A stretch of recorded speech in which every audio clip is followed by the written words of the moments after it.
നമസ്കാരം, ആനുകാലികത്തിലേക്ക് സ്വാഗതം. സാർ നമസ്കാരം. നമസ്കാരം സാർ, ഇപ്പോൾ ഒരു ഇടവേളയ്ക്ക് ശേഷമാണ് കേരളത്തിൽ ഇപ്പോൾ ഒരു മഞ്ഞലോഹത്തെക്കുറിച്ചുള്ള ഒരു ചർച്ച നടക്കുന്നത്. ഇപ്പോൾ ആഗോള അയ്യപ്പ സംഘമൊക്കെ നടത്തിയിട്ട് എങ്ങനെയും കുറച്ച് വോട്ട് കിട്ടുമെന്ന് കരുതിയിരുന്നു. പക്ഷേ അതിനിടയിലാണ് ഇപ്പോൾ ഒരു ഉണ്ണികൃഷ്ണ പോറ്റി എന്ന് പറയുന്ന ഒരു അവതാരം വരികയും അതൊക്കെ തന്നെ ആകെ മാറി മറിയുകയും ചെയ്തിരിക്കുന്നത്. ഇപ്പോൾ ശബരിമലയിലുള്ള സ്വർണ്ണമൊക്കെ തന്നെ ഇപ്പോൾ ഉരച്ചു നോക്കിയത് സ്വർണ്ണമാണോ ചെമ്പാണോ എന്ന് നോക്കേണ്ട ഒരു അവസ്ഥയാണ്. ഇപ്പോൾ ഇന്ന് ഹൈക്കോടതി ഇന്ന് വളരെ ശക്തമായിട്ടുള്ള ഒരു ഭാഷയിലാണ് ഇന്ന് വിമർശിച്ചിരിക്കുന്നത്. സ്വർണ്ണ കവർച്ച തന്നെയാണ് നടന്നിരിക്കുന്നതെന്ന് കോടതി പറയുന്നു. ഒരു സ്പെഷ്യൽ ഇൻവെസ്റ്റിഗേഷൻ ടീമിനെ ADGP H വെങ്കടേഷിന്റെ നേതൃത്വത്തിൽ ഒരു സ്പെഷ്യൽ ഇൻവെസ്റ്റിഗേഷൻ ടീമിനെയാണ് ഇപ്പോൾ ശബരിമലയിൽ നടന്നിട്ടുള്ള ഒരു സ്വർണ്ണ കവർച്ച അന്വേഷിക്കാനായിട്ട് നിയോഗിച്ചിരിക്കുന്നത്. കോടതി തന്നെയാണ് ഏറ്റവും ആദ്യം ശബരിമലയിൽ നടന്നതെന്ത് എന്ന ചോദ്യം മുന്നോട്ട് വെച്ചത്. അന്ന് SP റാങ്കിലുള്ള ഒരു സെക്യൂരിറ്റി ഉദ്യോഗസ്ഥനോട് ശബരിമലയിൽ നടന്ന പൂർണ്ണ വിവരങ്ങളെക്കുറിച്ച് പഠിച്ച് ഒരു ഇടക്കാല റിപ്പോർട്ട് നൽകാൻ ഹൈക്കോടതി ആവശ്യപ്പെട്ടിരുന്നു. അതിന് പ്രകാരം ഈ ഉദ്യോഗസ്ഥൻ ഒരു പ്രാഥമിക വിലയിരുത്തൽ നടത്തി. പിന്നീട് ദേവസ്വം വിജിലൻസ് പ്രാഥമിക അന്വേഷണം നടത്തി. ദേവസ്വം വിജിലൻസ് ഒരു റിപ്പോർട്ട് ഹൈക്കോടതിക്ക് കൊടുത്തു. ആ റിപ്പോർട്ടിലൂടെ കണ്ണോടിച്ചപ്പോൾ അക്ഷരാർത്ഥത്തിൽ ഹൈക്കോടതി നടുങ്ങി. അതിൻ്റെ തുടർച്ചയാണ് ഇന്നൊരു സ്പെഷ്യൽ ഇൻവെസ്റ്റിഗേഷൻ ടീമിനെ ഹൈക്കോടതി പ്രഖ്യാപിക്കുന്നത് ADGP H വെങ്കടേഷിൻ്റെ നേതൃത്വത്തിൽ. ഈ അന്വേഷണ സംഘത്തിൻ്റെ മേൽനോട്ടം കേരളത്തിൻ്റെ ഹൈക്കോടതിക്കാണ്. അന്വേഷണ വിവരങ്ങൾ പൂർണ്ണമായും ഹൈക്കോടതി ധരിപ്പിക്കണം. അതാണ് ഇപ്പോഴത്തെ ഏറ്റവും വലിയൊരു ഹൈലൈറ്റ്. മറ്റൊന്ന്, ശബരിമലയിൽ നടന്നതെന്ത് എന്നുള്ള കാര്യത്തിൽ ഒരു വ്യക്തത ഇപ്പോൾ ഹൈക്കോടതിക്ക് കൂടി വന്നിരിക്കുന്നു.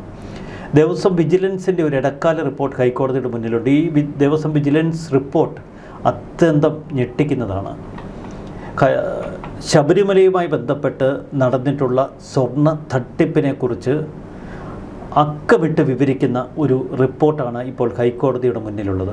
നമുക്ക് എവിടെയാണ് അടിസ്ഥാന പ്രശ്നം എന്നതിൽ തുടങ്ങി അതിൻ്റെ പിന്നാമ്പുറങ്ങളിലേക്കൊന്ന് പോകാം. 2019 ഒരു ചെമ്പുപാളിയാണോ സ്വർണ്ണപ്പാളിയാണോ ദ്വാരപാലക ശില്പങ്ങളിൽ നിന്ന് ഇളക്കിയെടുത്തത് എന്നൊരു തർക്കം, ഒരു വിവാദം. അത് സ്വർണ്ണപ്പാളി എന്ന് തന്നെയാണ് രേഖകൾ തെളിയിക്കുന്നത്, ദൃക്സാക്ഷി വിവരണങ്ങളിലുള്ളത്. എന്തായാലും 2019 ഇളക്കിയെടുത്ത പാളിയല്ല ഇപ്പോഴിതാ 2025 ദ്വാരപാലക ശില്പങ്ങളിൽ വെച്ചിരിക്കുന്നത്. ഇപ്പോൾ 2025 പോലും ആ ദ്വാരപാലക ശില്പങ്ങളിലെ പാളികൾ ഇളക്കിയെടുത്ത് വീണ്ടും സ്വർണം പൂശലിനായി ചെന്നൈക്ക് കൊടുത്തു വിട്ടിരുന്നു. 40 വർഷം വാറണ്ടി ഉള്ളതാണ്.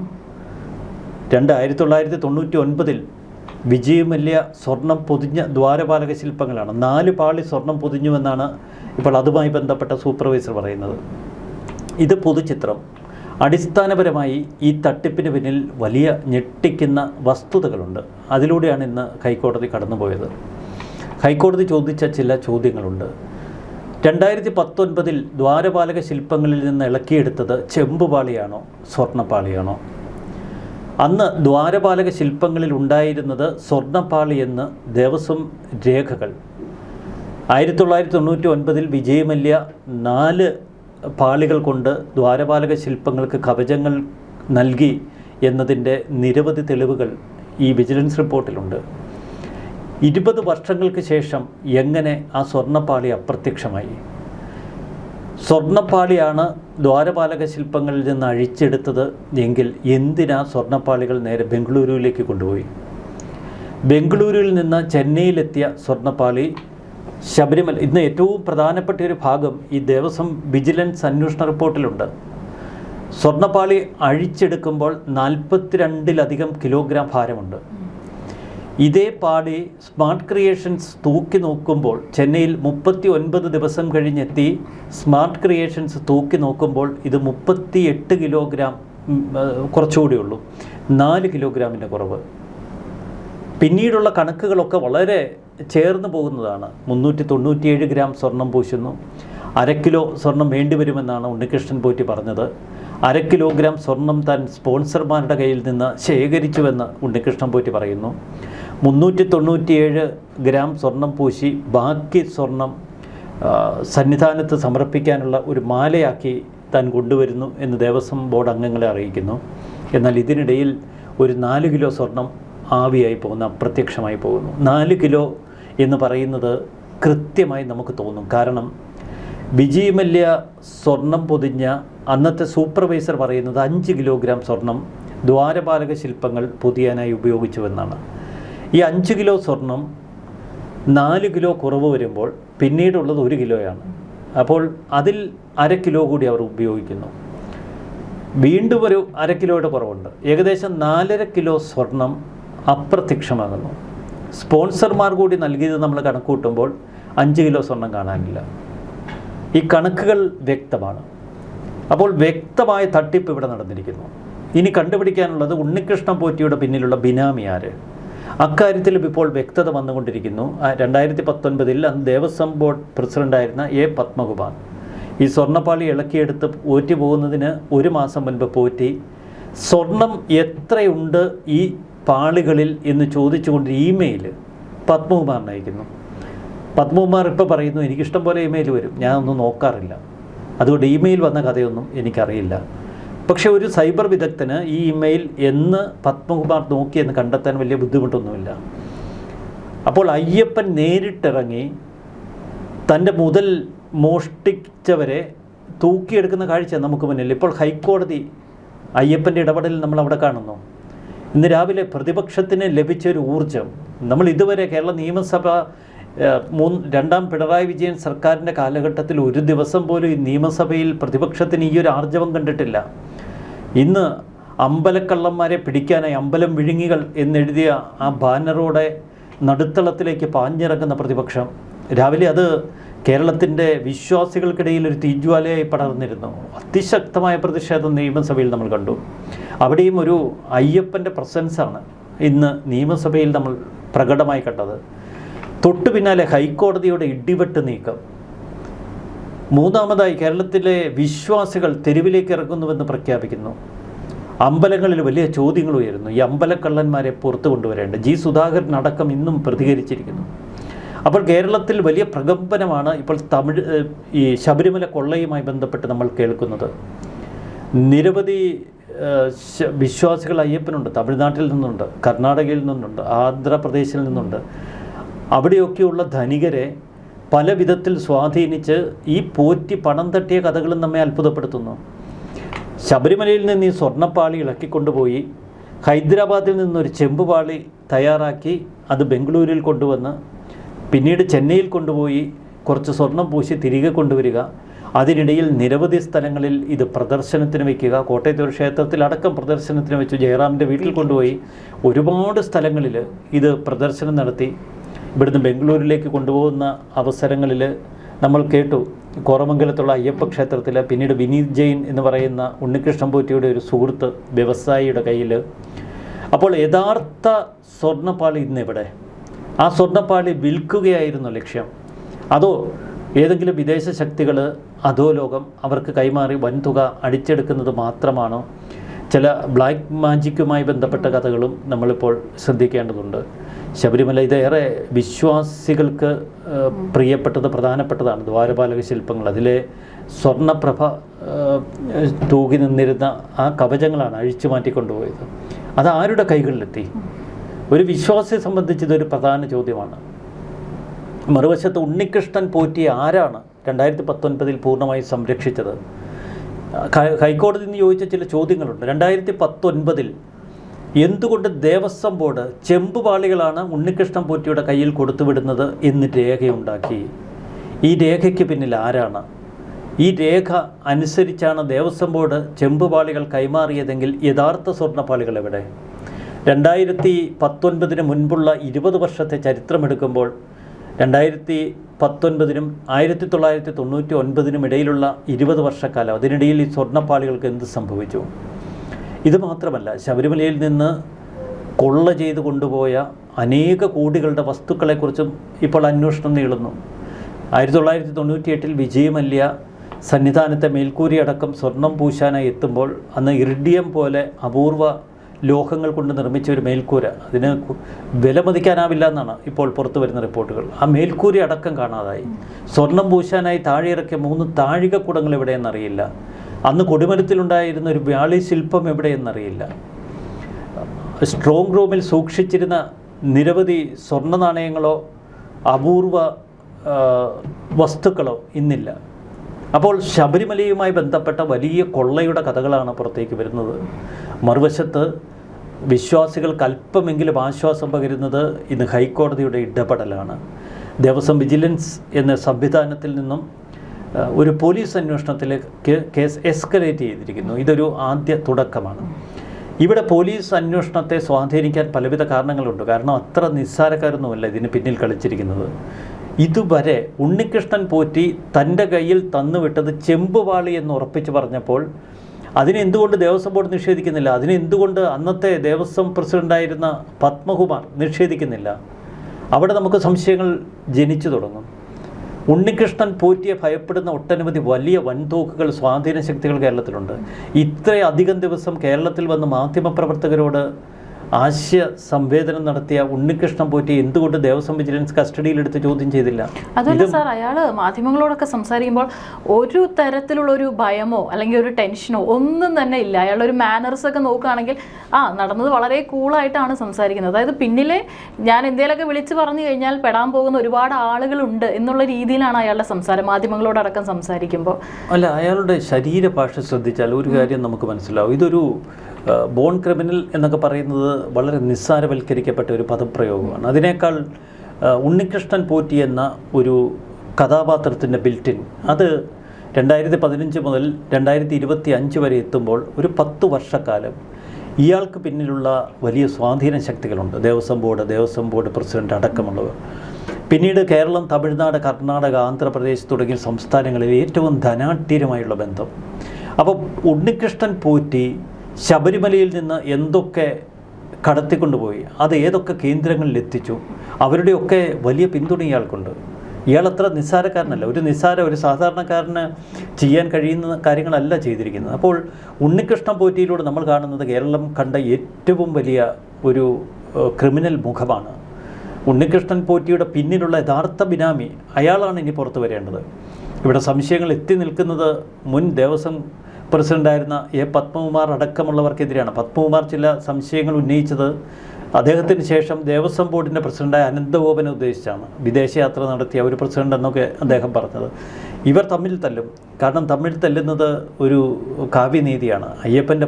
അയ്യപ്പൻ എന്തായാലും ഇതിനൊരു ശിക്ഷ കൊടുക്കാതിരിക്കില്ല ഈ കട്ടെടുത്ത് മുടിച്ചവരോട്.